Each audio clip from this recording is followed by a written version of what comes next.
on a repéré les grands changements dans le temps de la filière caprine en général. On a cherché dans ce repérage à identifier les trajectoires et surtout ces trajectoires de façon sous-jacente, quels étaient les leviers qui ont influencé ces trajectoires. Voilà. Et on a essayé de les identifier pour essayer de les comprendre, et faire ensuite une projection dans l'avenir. Suivant, diapositive suivante, ne viennent pas, c'est celle-là. Celle-là. Donc, en fait, on a le temps long, on a essayé de le synthétiser en 3 périodes. Avant 1960, voilà, c'est une période qu'on peut appeler d'économie domestique au sens large. De 60 à 90, c'est une période où la filière globale s'est construite avec toute cette diversité dans chaque région, de 60 à 90. Et depuis les années 90, et bien là, on a mis en évidence ce qui est en train de se passer avec des dynamiques parfois contradictoires entre globalisation, mondialisation d'un côté, et puis retour au territoire. C'est une espèce de contradiction, complémentarité, on peut le discuter. Voilà les 3 périodes. Rapidement, la première période avant 60, et puis je vais terminer, je pense à la main. C'est la suivante.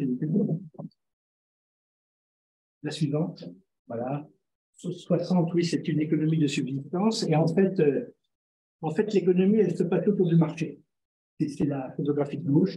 Et sur le marché, il y avait les éleveurs, il y avait ceux qui vendaient leur fromage, ceux qui avaient des chevreaux à vendre, et puis il y avait les marchands de fromage qui étaient là, et les affineurs, et ça discutait, puis c'était la loi du marché en direct de l'offre et de la demande. Et ça restait local.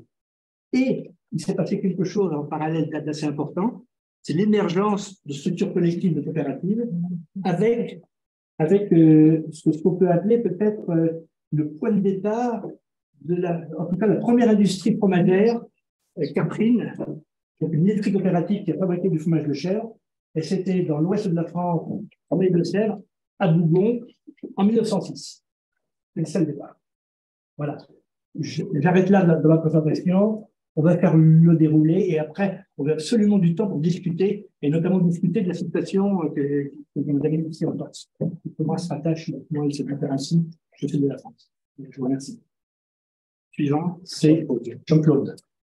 Bien, donc je prends le relais pour vous parler de ce qu'on appelle les 30 glorieuses, donc qui vont de 1960 à 1990, qui ont correspondu en réalité à la création, à la construction en France d'une véritable filière caprine qui n'existait pas auparavant.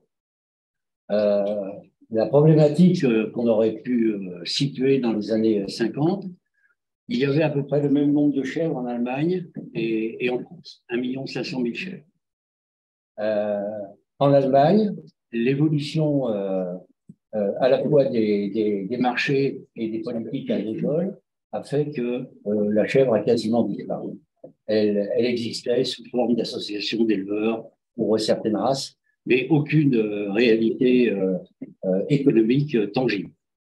En France, nous nous sommes posé la question, quand je dis nous, c'est essentiellement non pas le ministère de l'Agriculture en tant que tel, même si le ministère a appuyé au travers d'un certain nombre de lois de développement de l'élevage notre action ultérieurement.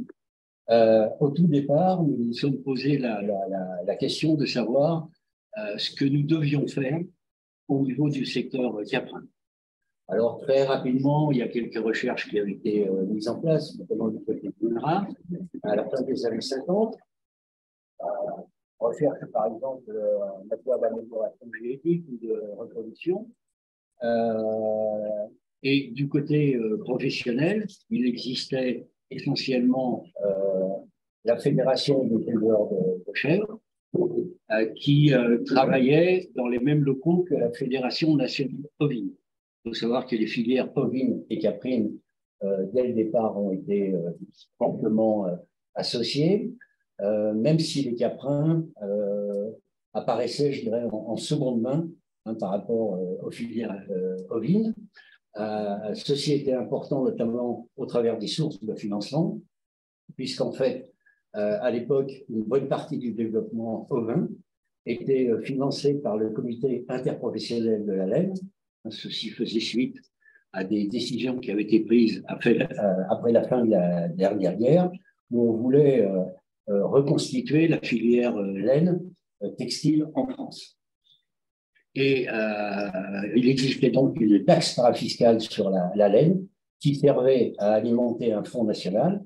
Et ce fonds national servait à payer les techniciens ovins.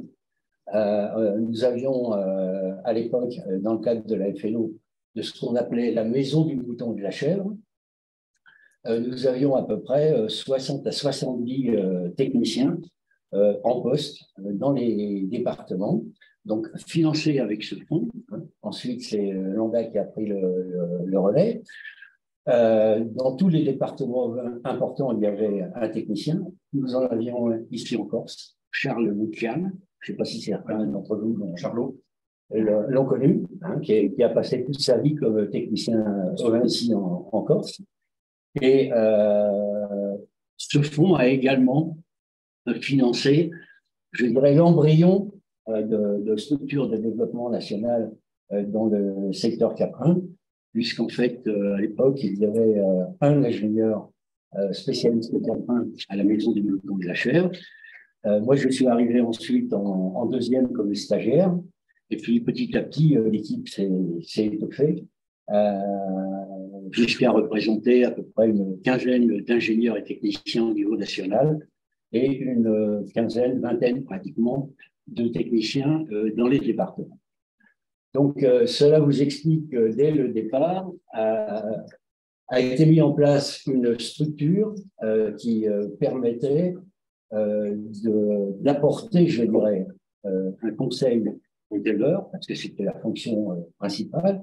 Ensuite, la question qui était posée, c'est quel type de conseil on apportait par rapport à quelle politique. Et là, intervenaient bien sûr à la fois les deux fédérations nationales, Fédération ovine et Fédération des éleveurs de chèvres, mais également le ministère de l'Agriculture qui fixait les grandes lignes politiques, puisqu'en fait, au sein du conseil d'administration de l'ITOIC, sachant que les deux sections ovine et caprine fonctionnaient de façon distincte, nous avions un commissaire du gouvernement qui était en fait un représentant du ministère de l'Agriculture et qui veillait à ce que les orientations professionnelles qui étaient décidées au niveau national soient conformes à la politique du ministère. Donc voilà, je fixe ce cadre parce que c'est important. Alors ensuite, si on prend les principales étapes de l'évolution de cette filière, on a tout d'abord, en termes de produits, la création, je dirais, d'un système industriel de transformation qui s'est assez fortement développé, qui aujourd'hui est très nettement majoritaire en termes de volume de production, avec au départ une réflexion professionnelle où nous nous sommes posé la question de savoir quelle était la place des fermiers. Moi, quand j'ai commencé à travailler, l'essentiel de la production était d'origine fermière. La partie industrielle ne représentait qu'un petit quart, pratiquement, je dirais, des volumes nationaux produits.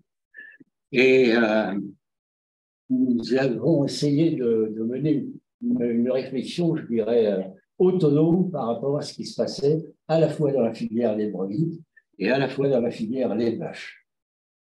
Pourquoi? Parce que dans la filière lait de vache, le secteur fermier, que ce soit au niveau de la Fédération nationale des producteurs de lait et a fortiori, bien sûr, de ce qui a préfiguré l'interprofession laitière, le secteur fermier n'intéressait personne.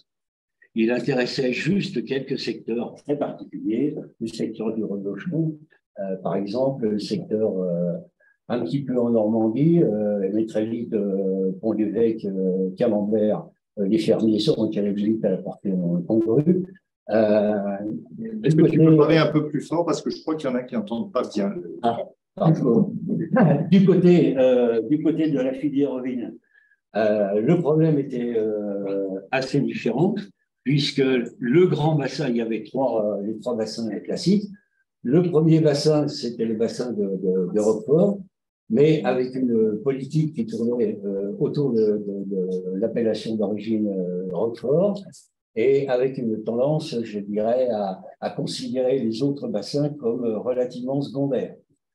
Le deuxième bassin, c'était les Pyrénées-Atlantiques, qui, lorsque Roquefort s'est dégagé, tout simplement parce que le décret de l'appellation d'origine a restreint la zone de production de lait, ce qu'on appelle le rayon de Roquefort. Ça s'est fait beaucoup plus tard. Oui, c'était plus tard, mais j'explique comment parce qu'il y a des charges, c'est fait après 2000. Hein. Oui. Le retrait, c'est 1980. J'explique simplement comment les bassins ont évolué, parce qu'on pourrait dire deux mots de la Corse dans tout ça. Donc, le bassin des Pyrénées-Atlantiques dans les premiers, et puis il y avait le bassin corse, avec la présence très forte de Roquefort pendant très longtemps. Et donc, les fermiers se retrouvaient essentiellement, en ce qui concerne la filière Catherine, plutôt dans le sud de la France, mais en fait, dans toutes les zones, pratiquement dans toutes les régions, il y avait des producteurs fermiers. Et la question s'est posée de savoir qu'est-ce que nous faisions vis-à-vis de ce secteur fermier. Et la décision a été prise dans l'année 69-70 d'accompagner, de maintenir et de développer le secteur fermier, ceci parallèlement au secteur industriel. D'où la mise en place de tout un ensemble d'actions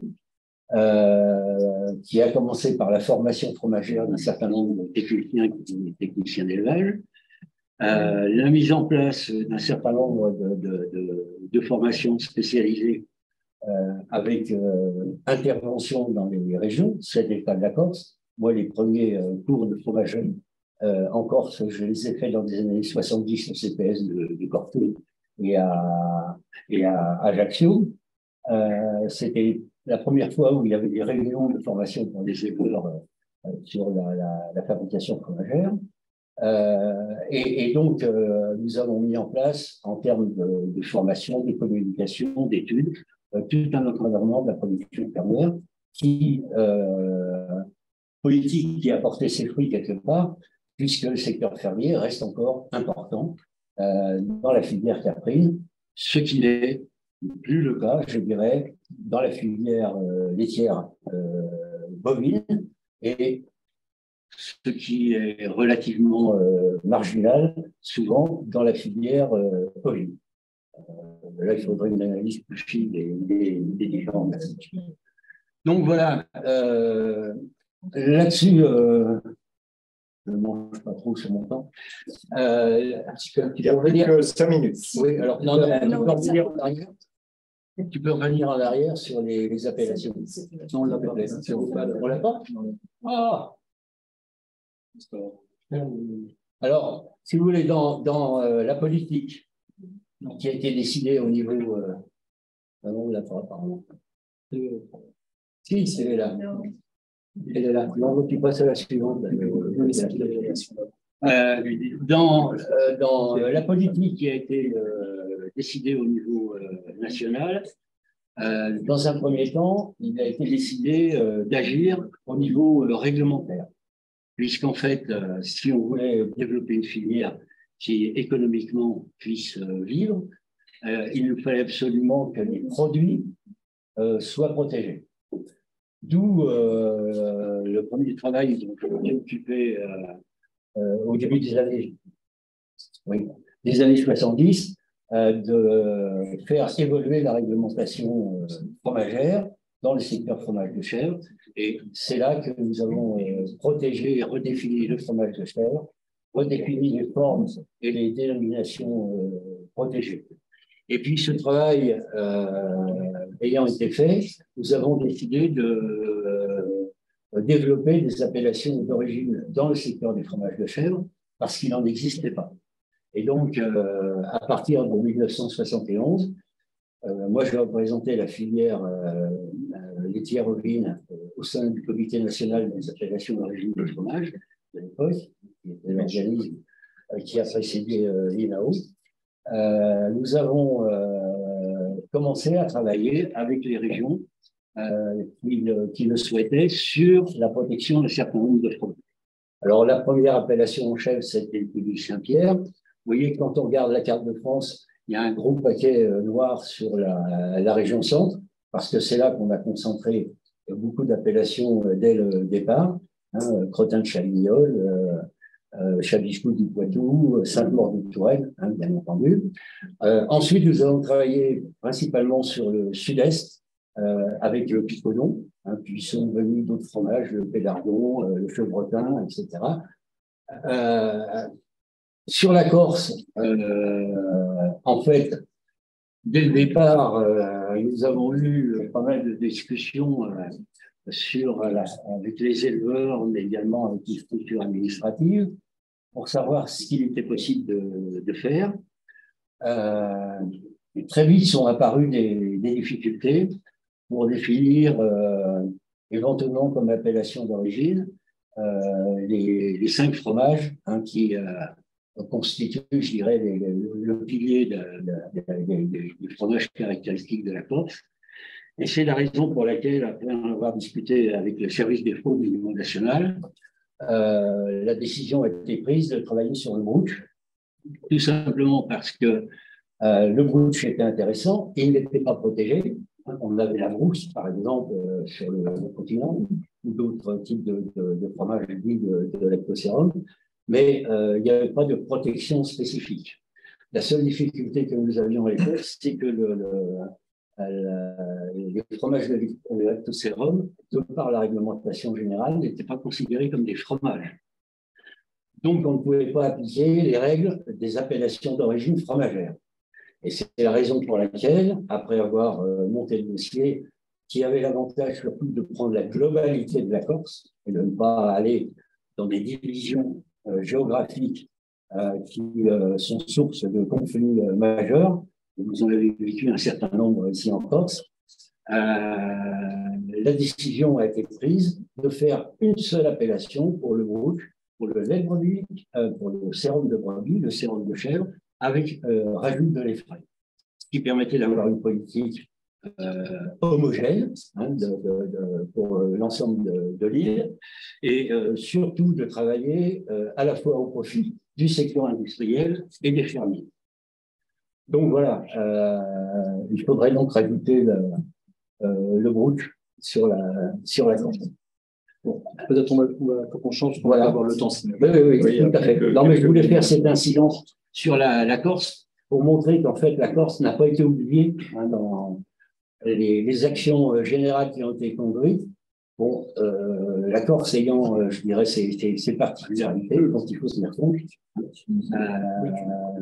Mais il y a quand même eu des actions bénéfiques, on va dire.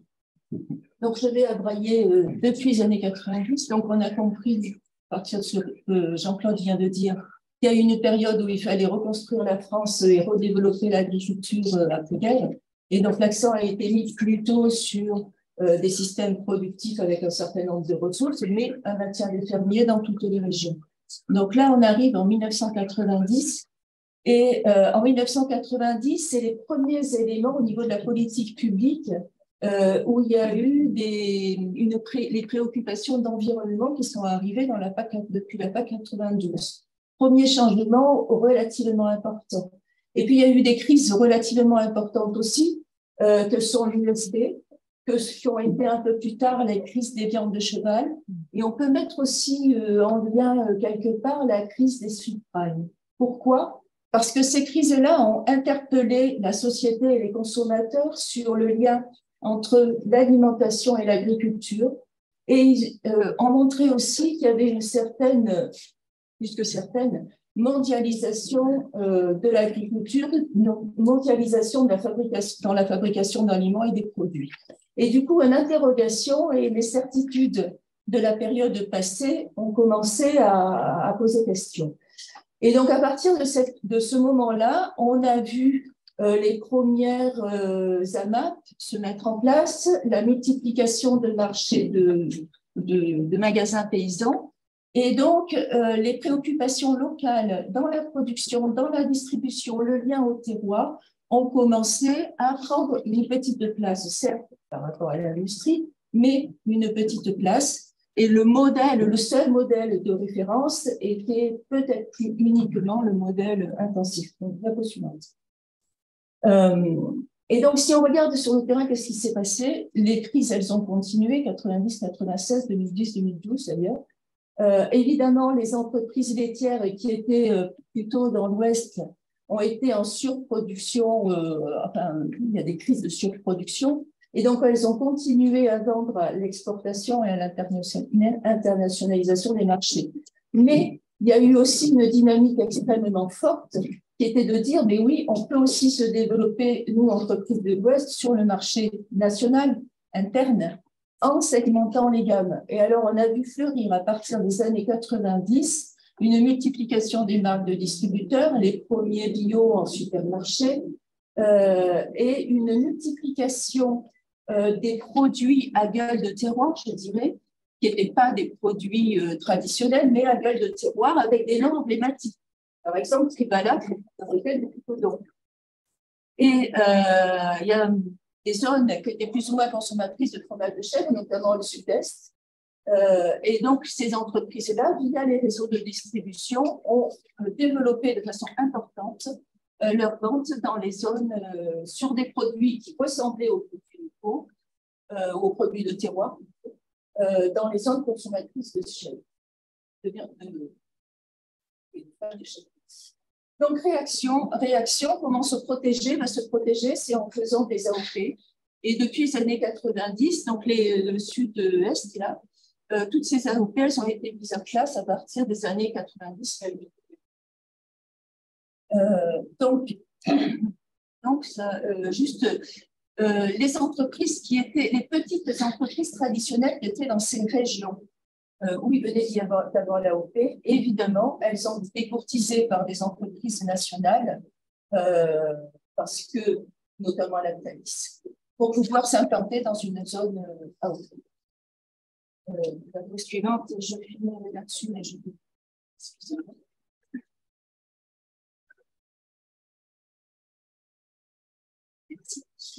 Donc, juste pour faire un zoom sur les zones méditerranéennes.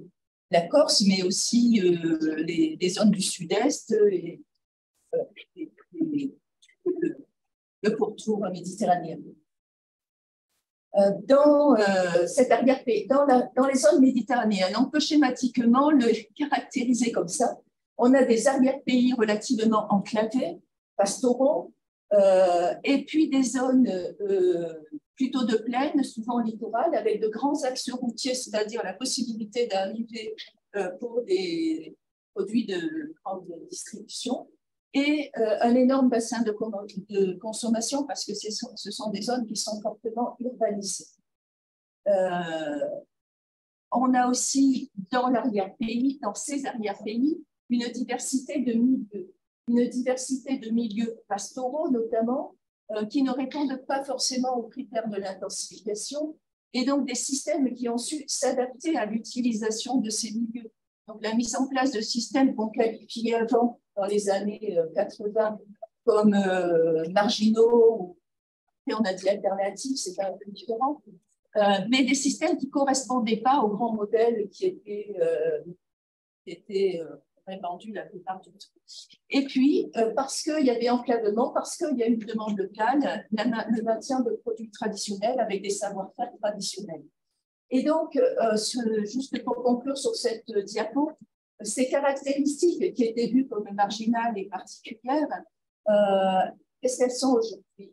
Est-ce qu'elles sont un atout ou est-ce qu'elles continuent à être un handicap? Est-ce qu'elles sont un atout par rapport à l'adaptation au changement climatique? Mais alors, comment faire? Comment jouer de la diversité? Et est-ce qu'elles sont un atout par rapport à une évolution de la demande sociale qui a peut-être envie d'avoir une alimentation qui renvoie à des éléments locaux, naturels, C'est ouvert, mais ça renverra la discussion. Alors, bilan de cette réflexion sur le temps long, en fait, et quel bilan d'avenir, c'est assez rapide. On a vu en fait une concentration d'élevage. Géographiquement, on voit ça se situe sur les bassins. On peut caractériser 3 grandes familles de bassins. Là où s'est opérée la révolution industrielle, plutôt dans l'ouest et le centre, des bassins traditionnels fermiers, Bourgogne, PACA, Languedoc, Corse, des bassins mixtes, fermiers et laitiers, sachant qu'une des grandes caractéristiques quand même, et ça a été dit plusieurs fois, c'est que la production fermière, ils s'en trouvent partout. La couche industrielle, cette couche-là, mais elle est, elle, plus ou moins présente selon les régions. En bilan et en question, en fait, ce qu'on s'est posé comme question et le diagnostic qu'on a essayé d'avoir au travers de ce travail de rédaction, la première chose, c'est que sur ce temps long, on peut quand même observer un double succès pour notre filière caprine. La première, c'est patrimonial, c'est la préservation notamment des productions fermières. Et puis, technico-économique, dans le sens où il y a eu un développement de l'industrialisation et de la mondialisation. Il y a des marchés différents qui peuvent être captés tant nationalement qu'à l'international. Un autre point positif, on a su préserver majoritairement aujourd'hui l'agriculture familiale. Vous savez qu'il y a un risque sur l'agriculture de firme qui se développe tendanciellement. Et pour l'instant, en tout cas, on a plutôt une agriculture qui reste familiale. On observe aussi, c'est des systèmes d'élevage qui sont multipolaires. Ça a été évoqué dans la présentation. On a une filière fermière, une autre qui est laitière. On a des circuits longs, des circuits courts, des appellations d'agriculture biologique, des systèmes intensifs extensifs. Ça caractérise vraiment en fait la polarité de cette filière-là, avec une diversité des trajectoires de ces bassins dans cette complexité. Juste pour terminer et conclure du coup, sur notre présentation, la question qu'on peut se poser maintenant par rapport aux enjeux d'avenir, notamment qui se posent à nous, la première, c'est quelle place pour l'avenir des systèmes d'élevage dans une société en transformation elle-même, en particulier avec l'évolution des régimes alimentaires qui sont réinterrogés et du changement climatique principalement, qui vont jouer en fait sur la question de l'élevage lui-même, de sa place dans notre alimentation de ces produits. Et donc, en particulier, des systèmes fermiers pastoraux qui eux-mêmes se retrouvent en fait dans des systèmes fermiers à l'échelle nationale, en parallèle des systèmes plutôt artisanaux ou industriels. Voilà pour notre présentation un petit peu long.